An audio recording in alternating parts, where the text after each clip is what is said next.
Bonjour, je suis Sandrine Tricot. J'ai perdu mon époux, Frédéric, le 24 juillet 2014 dans le crash du vol AH-5017 d'Air Algérie.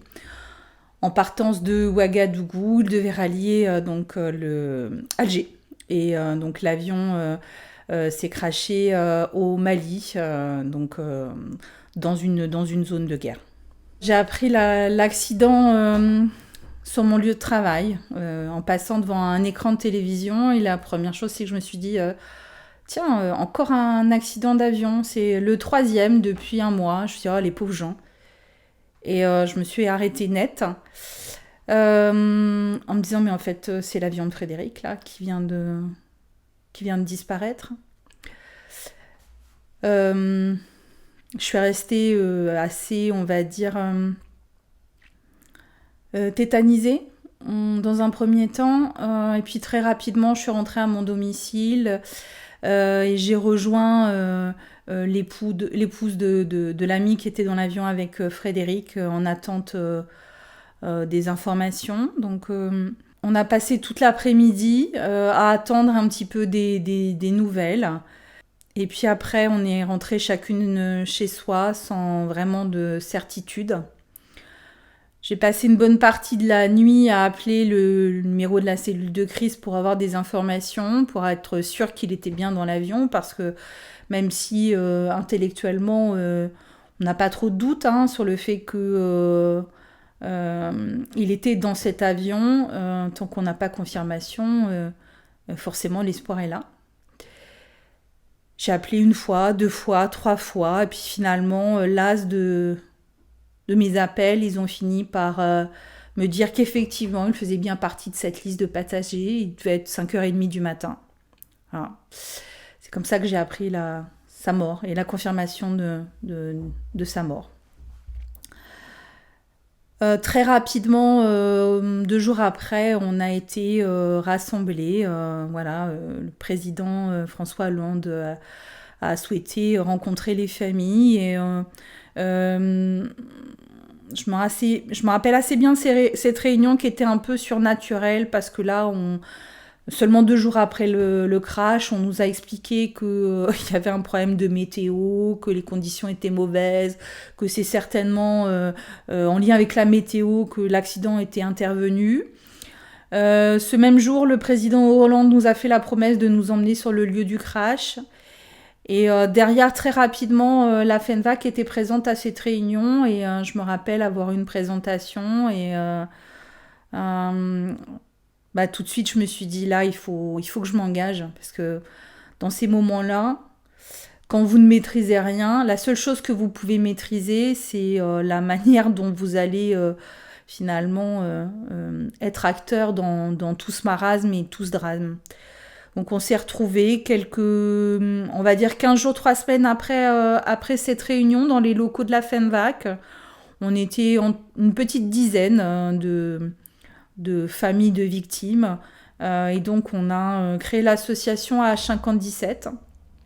J'en ai pris la présidence. Et ça, c'est un peu le fil rouge qui nous maintient tous depuis cette date. C'est-à-dire que soit on ne s'est pas choisi, mais on a formé depuis cette réunion, on a fini par former une famille à H5017. L'aérien, c'est long. C'est vrai que c'est l'une des premières choses aussi qu'on nous a dit, c'est que la procédure, le temps judiciaire serait long. Mais je n'avais pas imaginé quand on m'a dit que c'était long que 11 ans après, on serait toujours dans l'attente de ce procès. Et que 11 ans après, justice ne serait pas faite. Voilà. C'est vrai que le temps de la justice n'est pas celui des victimes. Et que entre l'identification des corps, la restitution des corps qui a pris 6 mois, entre le déplacement sur la zone du crash en avril 2015, l'enquête qui va durer plusieurs années, c'est un lot d'épreuves qui va nous attendre. Et donc c'est finalement cette association qui nous sauve dans tout ça. Je crois vraiment à la force du collectif. Parce que d'abord, collectivement, on est plus intelligent. Et puis d'autre part, c'est parce qu'on ne craque pas en même moment. Et donc finalement dans ce collectif, il y en a toujours un, deux, trois, quatre qui va prendre le relais et qui va, au moment où les autres sont en situation de vulnérabilité, euh, ben, pousser le collectif à continuer. Parce que finalement, le pire, ça serait qu'on arrête ce combat et que justice ne soit pas faite. Au-delà du temps très long, de l'authentification des corps, la particularité, c'est qu'est-ce qu'on fait des restes post-mortem non identifiables, qui correspond pour notre cas à 2 containers entiers. Vous imaginez 2 containers entiers, c'est énorme. La deuxième particularité, c'est sans doute aussi le lieu de l'accident, qui est, on l'a dit, une zone de guerre, c'est-à-dire que pour aller chercher euh, les corps et les objets personnels et enquêter, il a fallu déployer la force Barkhane une première fois. Et puis, pour respecter la promesse qui nous avait été faite, il a fallu la déployer une deuxième fois 8 mois après, pour que nous puissions visualiser le lieu du crash qui était intact quasiment 8 mois après, si ce n'est que les rares affaires qui n'avaient pas été enlevées ont été récupérées par des gens de passage.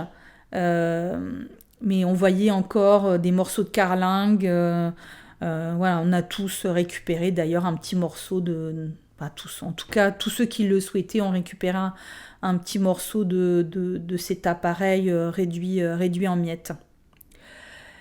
C'est très impressionnant de se balader au milieu des morceaux d'avion, quoi. Voilà. On voit à quoi a été réduit la carlingue, on imagine la puissance du choc. Sur les 116 victimes, 115 ont pu être identifiées. Malheureusement, il y a un passager algérien qui n'a pas pu être identifié parmi les restes post-mortem réunis par les enquêteurs du BEA, voilà, et l'IRCGN après qui a enquêté. Donc, comme je vous l'ai indiqué, il y avait 2 containers entiers de restes non identifiables, non identifiés en tout cas. Et en fait, assez tardivement, on nous a demandé comment on envisageait le traitement de ces restes.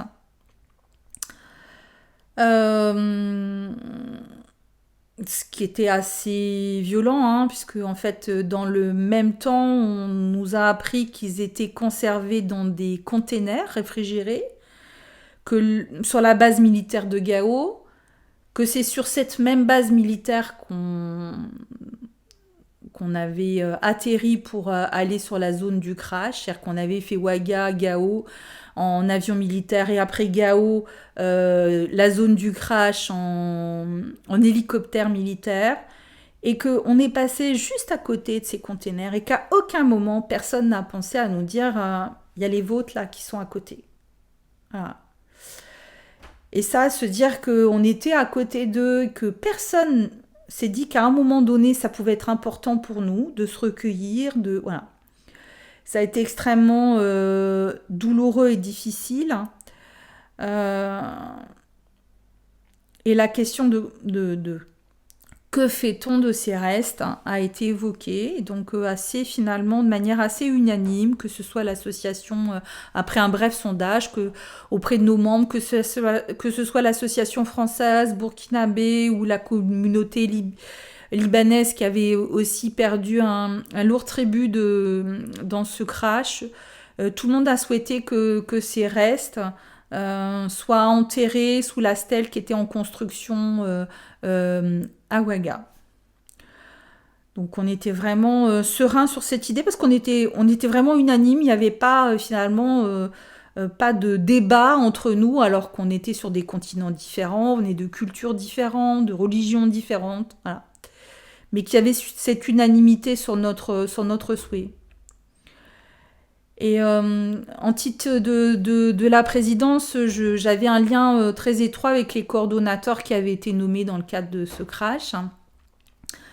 Et au cours d'une réunion, j'apprends que finalement, les restes vont rester au Mali parce que, me dit un des coordonnateurs, vous comprenez Madame Tricot, il faut bien qu'on laisse quelque chose à ces pauvres Maliens. Là, le choc. Vous comprenez, dans la mesure où ils ont accepté que le BEA, que l'État français enquête sur le crash d'un point de vue diplomatique. Euh, la question des restes a été posée et donc voilà, l'État français a acté qu'on allait laisser les restes post-mortem non identifiables au Mali. Sentiment profond de colère et d'injustice, parce que finalement, si la question est tranchée, pourquoi on nous demande? Pourquoi on prend attache auprès des victimes si finalement on ne respecte pas leurs souhaits? C'était quand même extrêmement difficile et douloureux.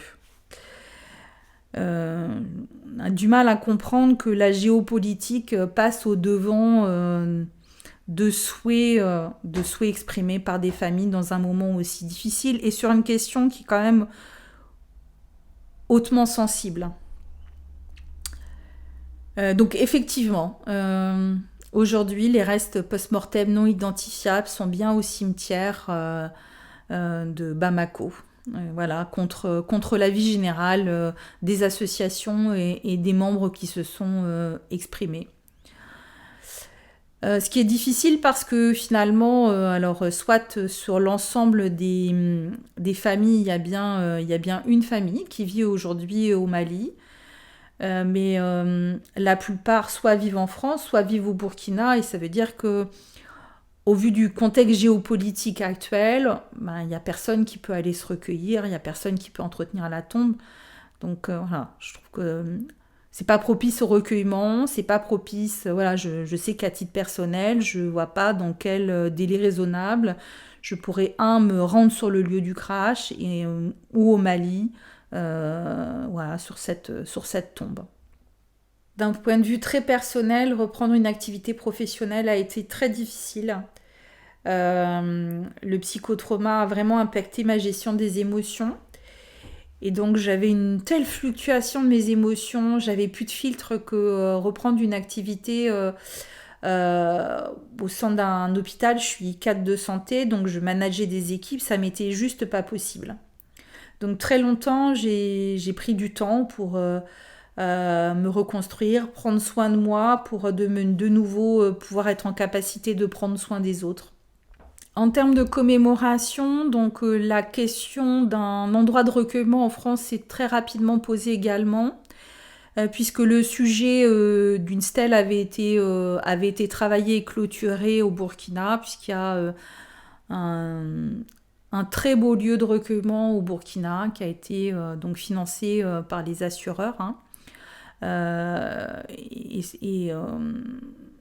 Et qui a donné lieu à une inauguration auquel on a eu la chance de pouvoir participer.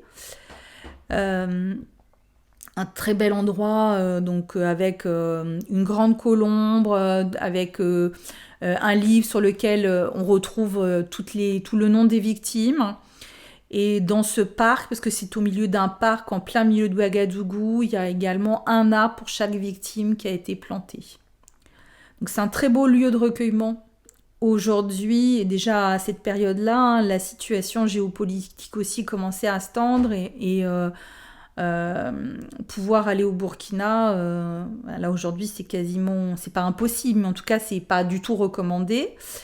Et donc, puis il y a des gens qui n'avaient pas envie d'aller à Ouaga, tout simplement. Et donc par respect pour eux, il nous fallait un lieu où on pouvait se retrouver les 24 juillet, un lieu de recueillement.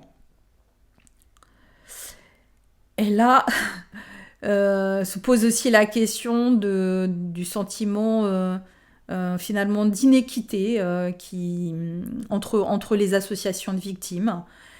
Puisque spontanément, on s'était dit que dans la mesure où il y avait d'autres on va dire, stèles qui étaient au Père-Lachaise, on pourrait avoir un petit endroit à nous, assez modeste, puisqu'on ne souhaitait pas forcément en fait faire quelque chose de très important en France, mais en tout cas avoir un petit endroit pour se recueillir. Et là, on a une fin de non-recevoir en nous disant que il y avait plus de place et qu'ils ne souhaitaient pas que finalement le cimetière du Père-Lachaise devienne un endroit de recueillement pour les drames. On nous a proposé une allée au jardin de Bercy qui se prénomme l'allée des 116 victimes. Alors ça correspond pas à notre demande initiale, mais finalement c'est un endroit assez simple, assez paisible au milieu des arbres, qui finalement correspond à notre association. C'est vrai que on cherche pas trop la médiatisation, on cherche pas trop les choses très dans l'événementiel, voilà. Donc c'est finalement quelque chose qui nous ressemble. Depuis 11 ans, on a un petit peu de recul et on se rend compte que les drames d'année en année ne sont pas traités de la même manière. Il y a vraiment une inéquité en fonction du lieu, du nombre de victimes, des causes de l'accident. Et aussi, on va pas se mentir, des gouvernements, chacun a sa vision très personnelle de gérer et d'accompagner les victimes. Et ça a un impact flagrant sur la qualité de l'accompagnement, qui est vraiment inéquitable. Et on est en train de travailler actuellement sur le titre de la FENVAC, puisque j'en assure la présidence depuis maintenant 18 mois, sur des thématiques comme l'annonce du décès. Et en travaillant sur cette thématique, on s'est rendu compte que les uns et les autres, depuis quasiment l'existence de la FENVAC, c'est-à-dire soit 30 ans, c'est un sujet qui est récurrent. Et qu'on a le sentiment, c'est pas d'ailleurs pas qu'un sentiment, c'est un sujet qui n'est pas vraiment traité. Des familles de victimes qui continuent d'être informées du drame par téléphone, par la télé, par les médias, alors qu'il y a des procédures qui existent depuis, des guides méthodologiques qui existent depuis de nombreuses années et qui, de point de vue très pratico-pratique, ne sont malheureusement pas toujours mises en œuvre. C'est un vrai sujet. Voilà. Alors je parle du sujet de l'annonce du décès, mais il y a d'autres sujets qui montrent bien que aujourd'hui, il y a une grande traversée du désert sur ces sujets-là.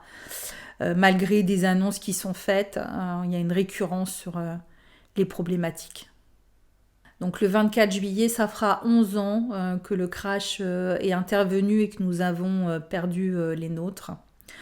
Et nous attendons toujours un procès. Sauf que la vie file, elle défile pour certains d'entre nous et que depuis ce 24 juillet 2014, nous avons perdu un certain nombre des nôtres. Et c'est très difficile, très douloureux de voir qu'ils ne seront plus là pour assister à ce procès. Voilà. Il y a une forme d'injustice supplémentaire de se dire que finalement, ce qui les a rongés à petit feu depuis ces années, finalement va gagner, va prendre le dessus d'un point de vue de la temporalité. Voilà. Je vois Régine, ma belle-mère, qui est atteinte de la maladie d'Alzheimer, qui malgré les symptômes, malgré l'évolution de la maladie, de manière très ponctuelle et sur la forme de flash, m'interpelle sur l'injustice et l'absence de ce procès. Voilà. Et là, si dans 1 an, 2 ans, on a procès, mais quelle justice pour Régine. Voilà. Elle a perdu son fils dans cet accident, mais là, elle sera même plus en capacité d'assister au procès, d'entendre le verdict et de se donner, enfin en tout cas d'avoir la satisfaction que justice ait été rendue. Et je trouve que ça, c'est la double peine. Voilà. On a perdu les nôtres, et en plus ceux qui ont besoin de ça pour se réparer, parce que le procès, c'est une forme de réparation. Même si on l'appréhende, même si il remue tout un tas de choses, c'est important parce que ça symbolise que le drame, les nôtres ne sont pas morts pour rien et que c'est pas une normalité ce qui s'est passé. Et pourtant, il y a une partie d'entre nous qui ne sera pas là ou qui ne sera pas en capacité de se rendre compte qu'il y a procès.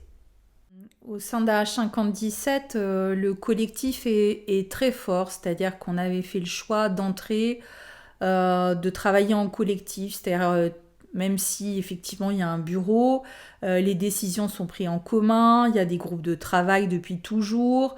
Donc depuis 11 ans, on vient d'élire notre troisième présidente. Euh, c'est fluide, c'est facile. Alors, je ne veux pas dire qu'on est toujours d'accord, ça ne veut pas dire qu'on n'a pas eu des accords sur des éléments, mais on a appris à se connaître, à se respecter, et on est vraiment extrêmement complémentaires. Et là, aujourd'hui, sans la force de ce collectif, on n'aurait pas pu tenir dans le temps et faire face à, à toutes les épreuves auxquelles on a dû être confronté. Vraiment, j'y crois très fort. Avec cette envie aussi de donner ce qui nous a été aussi donné à un moment donné, je pense à la FENVAC en particulier, hein, puisque bon, au-delà du fait que je vous l'ai dit, j'ai pris la présidence, on a des délégués territoriaux, on a Suzanne Ayot qui a travaillé au sein du bureau également pendant plusieurs mois. Il y a une vraie volonté de notre part de pouvoir accompagner à notre tour des victimes et de leur éviter les écueils qu'on a pu avoir, notamment on parlait tout à l'heure sur la gestion des restes post-mortem non identifiables. Voilà, c'est une question sur laquelle j'essaie de sensibiliser les autres victimes assez rapidement quand elle doit se poser si on retrouve bien évidemment les corps.